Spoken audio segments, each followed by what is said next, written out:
going to hold off asking if anyone has any questions for a minute, because I want to talk about what we're going to be doing today. Today is September 12th, Monday. The homework and quiz are due tonight, so we have today here in lecture to talk about them.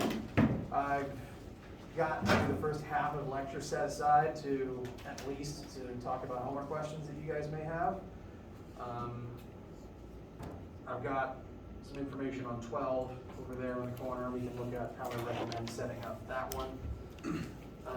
Any issues you guys are having, I want to know about them. And additionally, so that you'll have access to it as you're finishing things up tonight, what I showed you in class on Friday, the setups that I demonstrated for 6 and 9, I had those images in a slideshow, and I put the slideshow on Brightspace in the Chapter 1-2 tab. So you can check my sample work if you want to look at it as you're closing things out tonight. Now, at some point today, I want to spend a little bit of time starting Chapter 4 for this week, because it's very important, and I want to look over the laws of motion that we will continue to study for the rest of, well, really for the rest of the semester, but that we're going to focus on for this week. So, but before that, questions from you guys. So, any and all things that you are wondering or worried about, the floor is yours. We'll just go in the order they're presented. Yes. Whenever the test comes around, will there be a formula sheet with all this so that we can look back? Yes, I encourage you to bring your own. I don't have printed ones here in the room right now, but what I encourage you to do is run off a copy of the class formula sheet, keep it all semester, doodle in the margins, relabel things in a way that's good for your brain. You can bring that to the test with you. If you don't ever print one out or lose it, I'll have copies in the room when it's test day. So we can write on the formula sheet? Yes. Yes, you can. Yes. So as far as homework goes, if you're taking homework questions, can we look at number 13 a little bit? Yes. I tried to set it up with the formula and everything, I keep getting 0, and I know that's not true. Oh, yes. Okay, so 13, the issue with 13 is I forget this is an issue until someone reminds me of it. Because this is a trick question. Whoever wrote this one is mean, but I have a short-term memory span of a goldfish, and I forget immediately after I help someone. So that one's on me. I keep forgetting this problem exists. 13 is a motion acceleration question. We have a train that's moving forward, and it begins slowing down. So you have this number for your starting acceleration, your starting velocity, excuse me. This is your initial velocity. You will decelerate at a rate of -1 meter per second squared every second, and it asks you how far does the train move after a certain period of time, assuming that it stops once it hits 0 meters per second. So all vehicles, you hit the brakes, you begin slowing down, and then when you stop, you remain stopped. This might be a weird thing for me to point out, but I'm reiterating that in reality, when you hit the brakes and stop, you remain stopped. I'm pointing this out because the math for this question doesn't immediately realize that. So what happens here is, and I'm going to use the sample numbers on screen to show you what happens here. Train is moving down a straight track at 22 meters per second when the engineer applies the brakes, resulting in this acceleration. How far does the train move during a 44-second time interval starting at the instant the brakes are applied? So, initial velocity, time, and accelerating while we're moving. This is a Formula 3 situation. Displacement equals initial velocity times time plus 1/2 acceleration times squared. We want to know the distance we move while accelerating. So this is exactly Formula 3's purpose.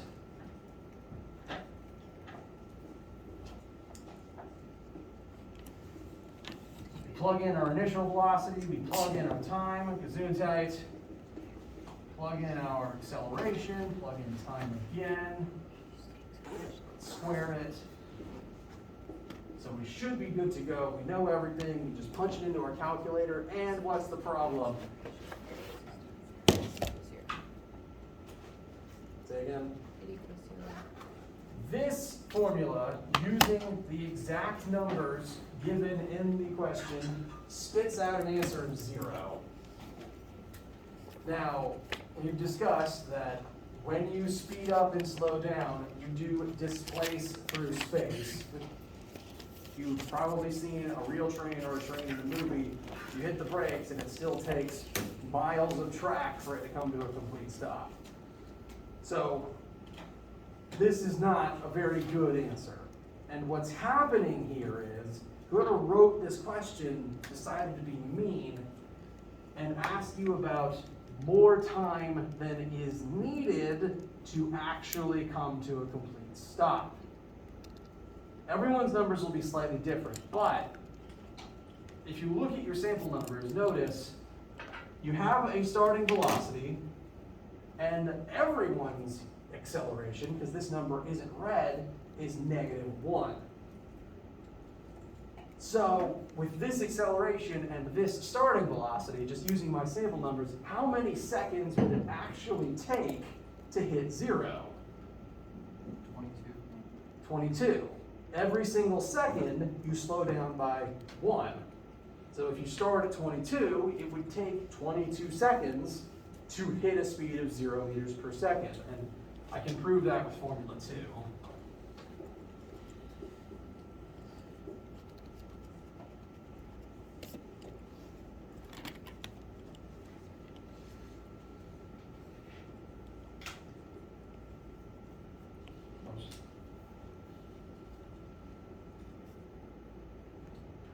Formula 2, acceleration equals change in velocity over time. -1 equals 0 to -22, 0 minus 22 divided by time. Solve for time, I get 22 seconds. All your answers will be similar to that. The time it gives you is always double what is needed to actually stop. So whoever wrote this question decided to be tricksy and gave you a longer time than was required, assuming that you would plug that time into Formula 3. And what happens here is, this is again not what really happens, because in the real world, you hit the brakes, you hit 0, and then you just remain stopped until you hit reverse. But the formula doesn't by itself understand that. What the formula does is, it assumes you're accelerating at -1 meters per second squared for all 44 seconds. So it takes 22 seconds to stop, and then using a formula like this, it assumes, okay, time to turn around and go back where we came from. Takes 22 seconds to stop, takes 22 more seconds to go back to the beginning at the opposite initial velocity.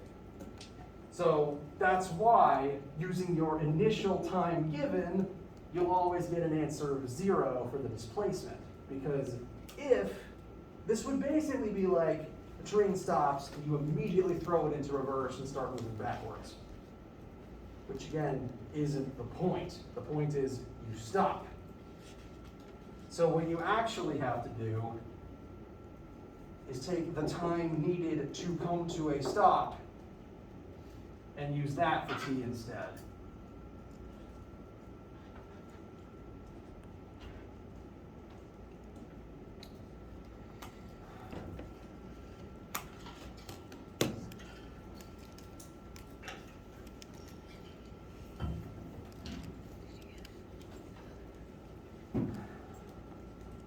One of those problems where I forget this is a feature until it comes back up again, and students remind me about it. So I do apologize for that one. This was not my intent for the question.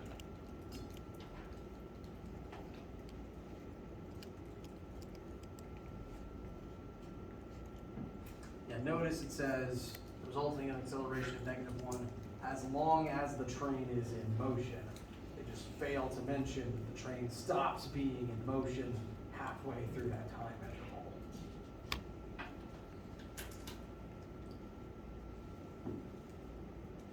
This one feel better, I hope? Pretty consistently, the time is always twice what it needs to be. So the best thing to do would be use Formula 2 to determine the time needed to stop.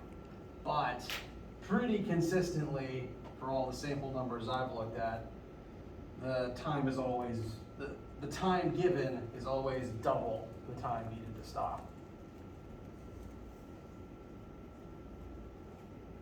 So that's a tool you can use to make sure you're on the right track. That was a pun, I wasn't intending it to be. Questions about this or another one?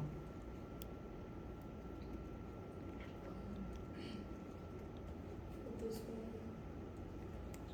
with the for each of the legs, is the initial velocity going to be what you get from the leg before? Yes. So I get a lot of questions about 12, so I want to set up some useful information about 12.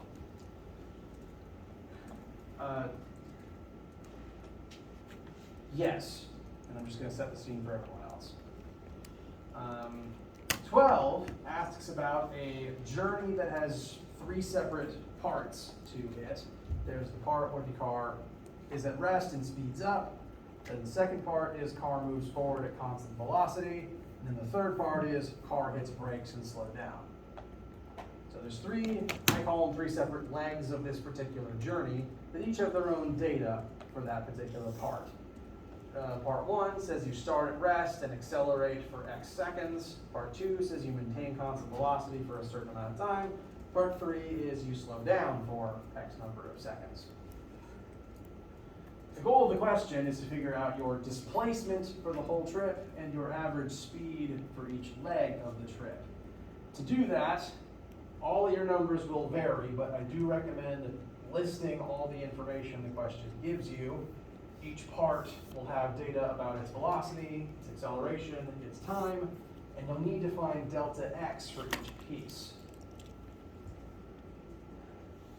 Since 2 out of these 3 legs have an acceleration in them, Formula 3 is your best bet for determining delta x for each leg. Leg 1, starting velocity of 0, you know acceleration and time. That's all the information you need to solve for the first leg's delta x right there. The issue that arises is, for leg 2 and 3, the question doesn't outright give you a number for the starting velocity of each of those legs. At the prompt for leg 2, it just says, maintain a constant velocity for the next X number of minutes. What you're meant to do is, this is treated as one continuous journey for one object. So all the data is continuous. That means that whatever the velocity is in leg 2, it's the same as the velocity at the end of leg 1. The purpose of leg 1 is accelerate up to final speed, and then leg 2 is holding that speed for some number of minutes. So in my sample data up here, the way that I labeled it, you don't need VF to find delta x for the first leg, but you do need leg 1's VF, because that's going to be the VI for the other 2 legs. Because leg 2 picks up immediately at the end of leg 1. You stop accelerating and you just hold that velocity all the way through leg 2. Then leg 3 picks up there as well, because the purpose of leg 2 is you're not accelerating. You're holding that velocity constant all the way through it, which means leg 2 begins and ends at the same constant velocity, meaning leg 3 starts there as well. So leg 1, you not only need to calculate the delta x, you also need to find its VF, since that will be VI for the other 2 parts of the journey. And there's multiple ways you can find it, so pick your poison.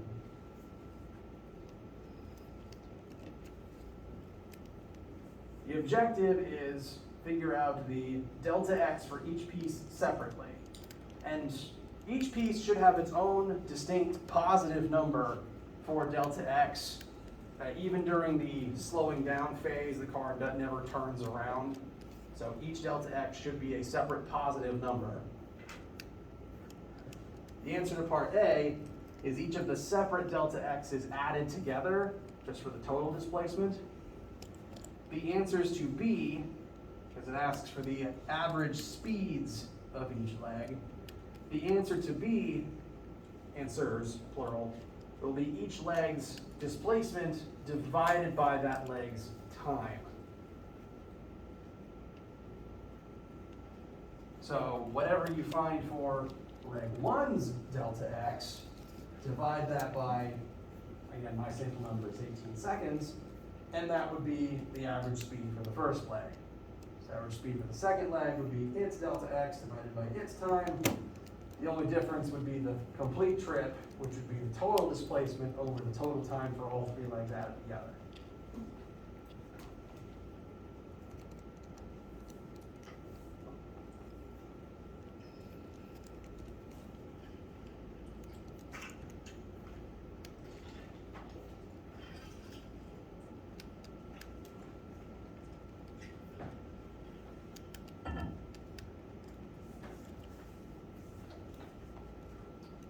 This one feel better?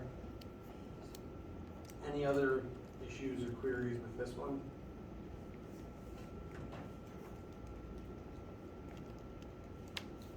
All right. What else is on your mind?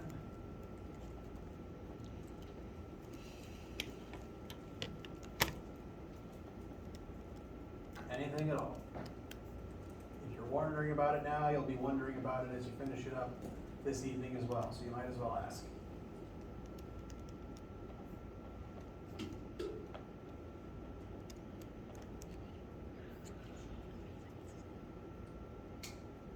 All right.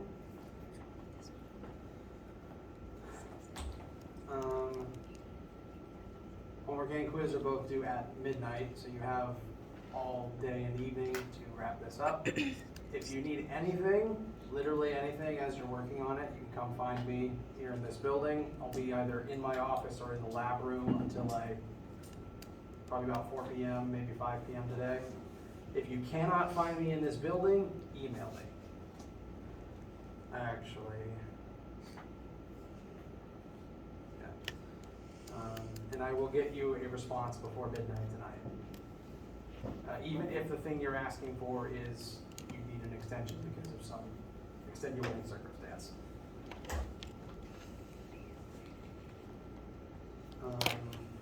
Chapter 3 homework is currently slated to be due on Friday. I think that it is less,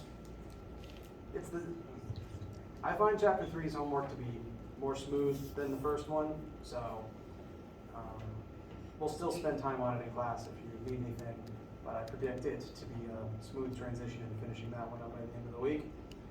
What we'll be spending time doing in lecture this week is studying Chapter 4, Newton's laws of motion. And if there's no big question, if there's nothing that you guys want to ask about right now, I'm going to begin segueing into that, because I want to at least introduce the laws to you, to have them refreshed in your mind and sitting in your brain for us to start applying later in the week. So, anyone need anything at all before I start transitioning into that? All right. So,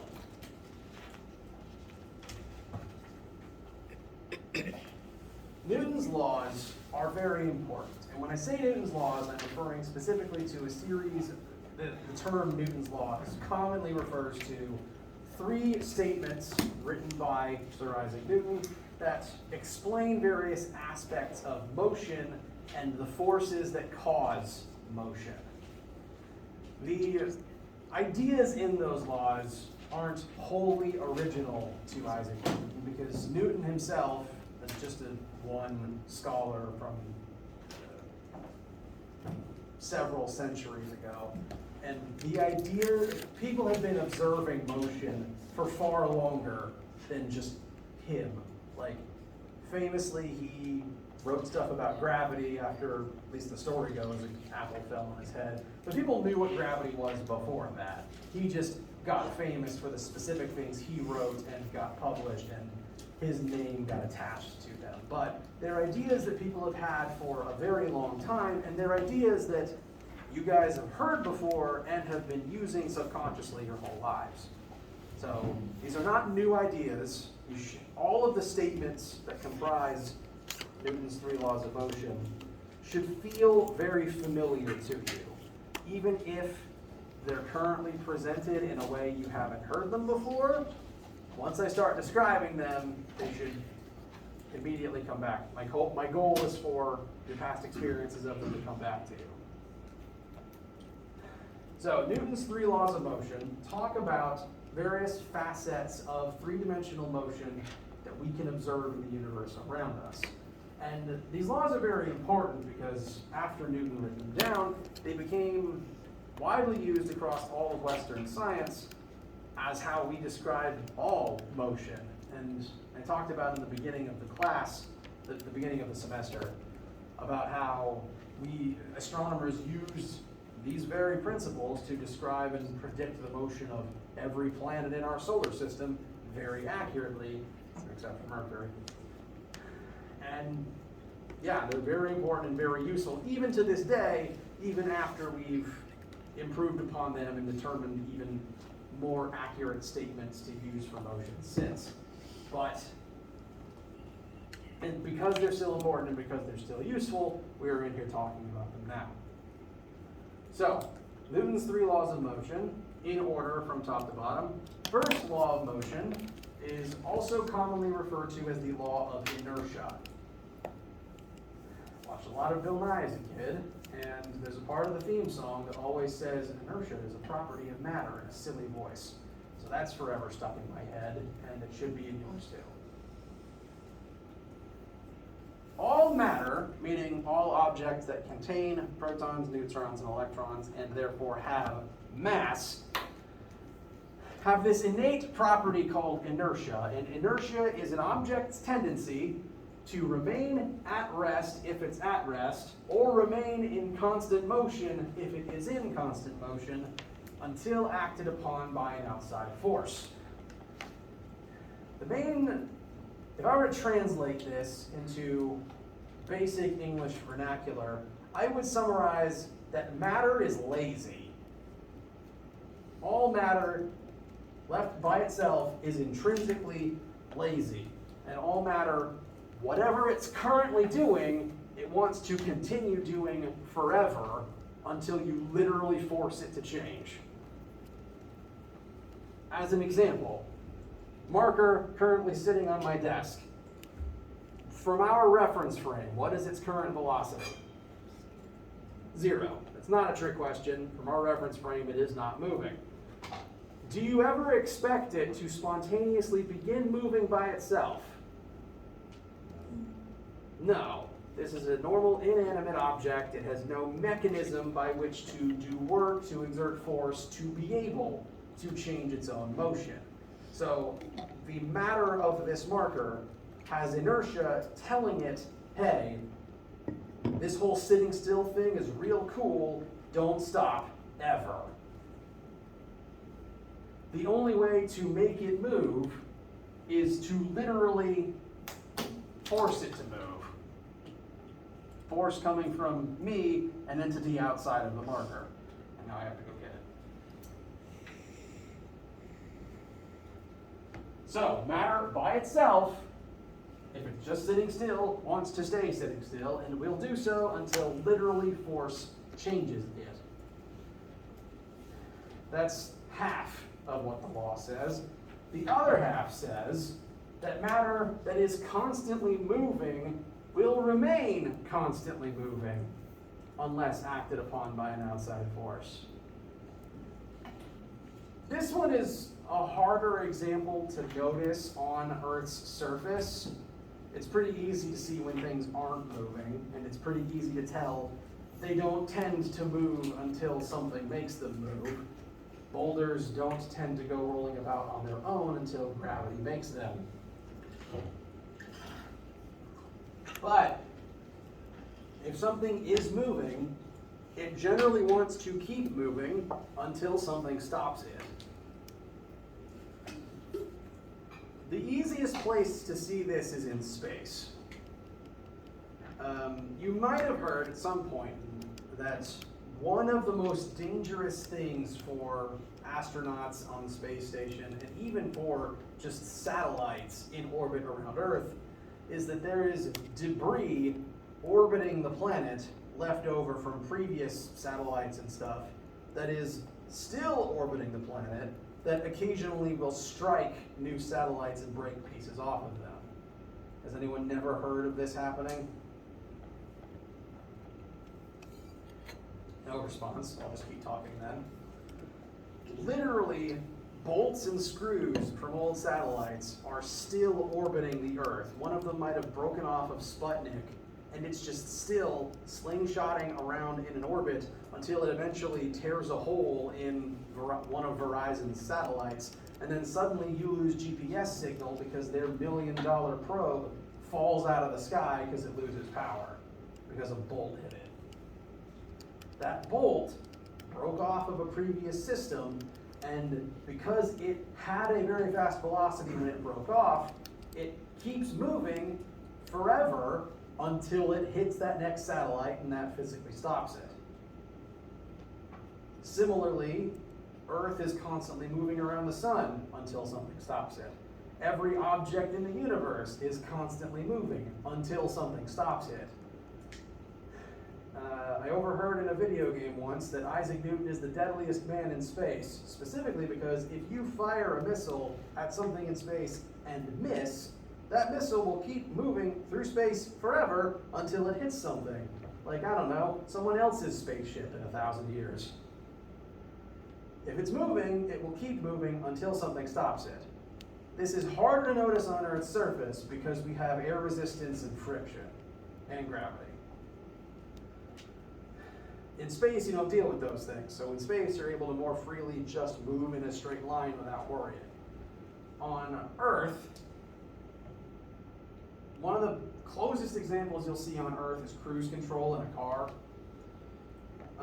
When you're in a car and cruise control's on, the car moves forward at constant velocity. You set cruise control at 80 and you stay at 80 until you turn it off. The car wants to keep moving at 80, and cruise control lets it do that. Why does the car slow down when you turn cruise control off? Even if you don't hit the brakes, why does the car eventually stop if you're not hitting the gas? There's not a force applied to it. That is, well, you are correct. However, Newton's first law says that if it's moving, it wants to keep moving. So even without pushing the car forwards, it wants to move forwards, which is why it does keep moving forwards, even if you take your foot off the gas, even if you take off cruise control. Why does it eventually stop and slow down and then stop? Because of the opposite force pushing back on it. There is an opposite force outside of the car slowing it down. And that opposite force is called friction. Friction from the air, friction from the road, friction from the vehicle's own internal components. Friction is a force from outside of the object that makes it slow down. The car wants to continue with 80 until you tell it to stop. Friction prevents that. Cruise control just lets the engine automatically introduce just enough force to overcome friction, balance it out, let you keep moving forward at your intended speed. So, to summarize, matter is lazy and it wants to keep doing whatever it's already doing, be that staying still or moving in a straight line. Any attempt to change its motion, either to speed it up, slow it down, change its direction, all requires some outside force.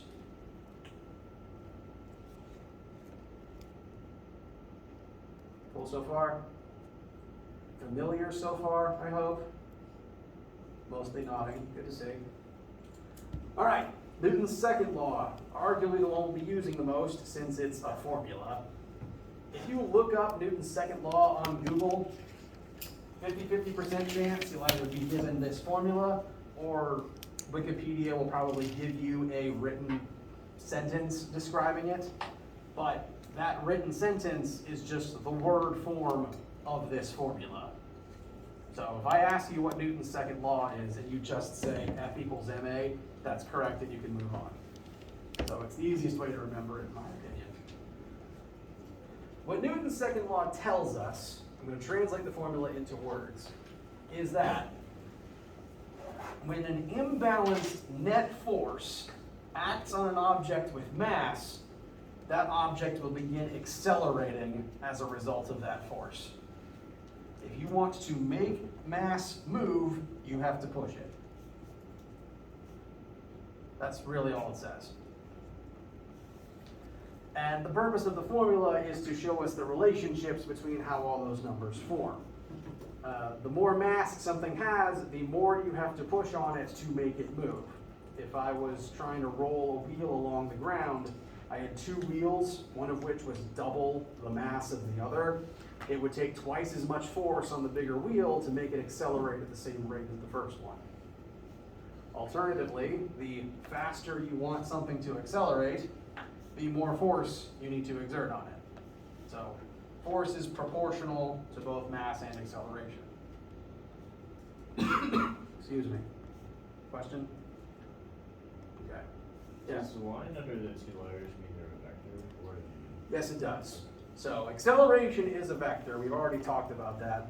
Force is also a vector. You can't push something out, like, there has to be a direction. All pushes have to come with a direction inherently attached to it. If you push something north, north is the direction part of the vector. There's no way to push something in a directionless capacity that I'm currently aware of. Now, thank you for asking about the line. I'm now going to talk about the other symbol in here that you may or may not know the mathematical meaning of, and that's the sigma on the front. I know on this campus you've all seen the Greek letter sigma before, but who has not used it in math recently? Fair enough. So, as a review, delta, the triangle, is change in something. Sigma means sum of, and not S-O-M-E of, S-U-M of. What this formula tells us is, in order to accelerate some object with mass, all of the forces acting on that object have to add up to something that isn't zero. If I put this marker on the table right now, how many forces are acting on it? Two. At least two. Two's the main number, but at least two. What are those two, the two biggest ones? Gravity and then repulsion on the Earth. Two. The table pushing up. That's a better way of saying it. You're not wrong, but table up is a better way of saying it. So, gravity down, force from the table upwards. Those are both forces acting on its mass, and yet it's not accelerating as a result of either of them. Now, if the table was not there, it would fall. But as long as they're both here, they add up to zero. Net force has to be something other than zero in order to cause acceleration. If something is not accelerating, that means the net force on it, the sum of all the forces on it, adds up to zero. And frankly, that's the case for all stationary, well, that's the case for the entirety of Newton's first law. If something isn't moving or it's moving at constant velocity, it's not accelerating, therefore the net force acting on it is zero. And I'm going to be very specific about saying net force equals zero, because technically there is force on every object in the universe. On planet Earth, you're constantly dealing with Earth's gravity, pressure from the atmosphere, the surface of whatever you're sitting or standing on.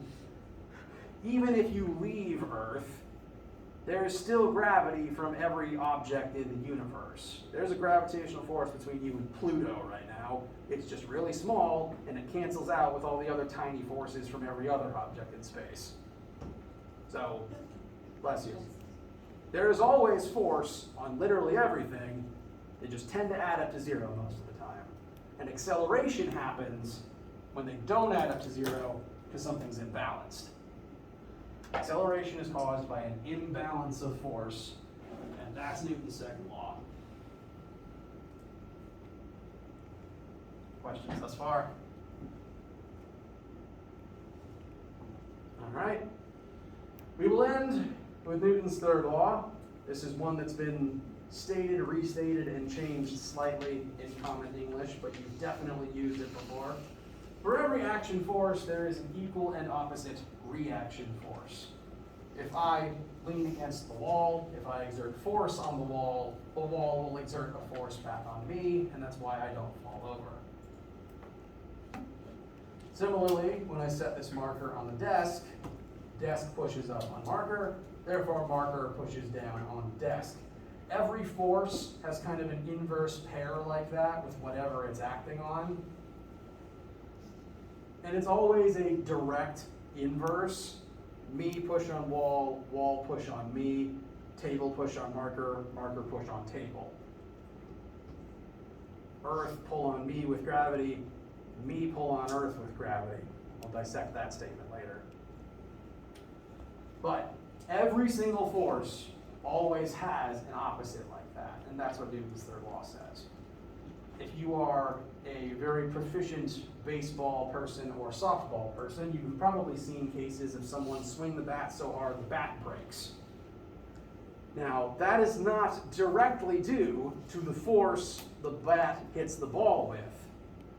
That is caused by the force the ball hits the bat with. Bat hits ball, bat exerts force on ball, therefore the inverse is ball exerts force on bat, and bat breaks if bat can't handle that much force. Frankly, all melee implements break when more force is exerted back on them than they themselves can handle. Same is true if you break your hand punching something. Questions, comments, concerns, etc.?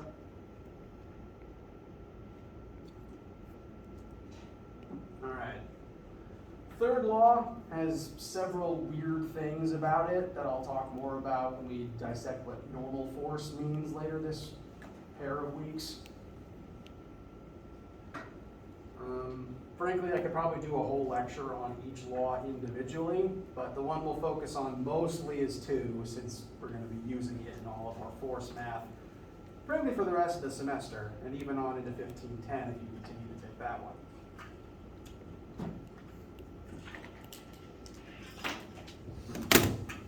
But I feel I've talked enough for one day. How do you guys feel? Do you have any questions about anything at all? Yes?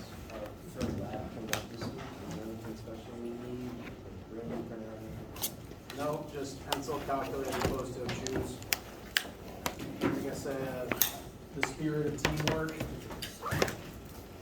A willingness to not aim cannons at people. How about that?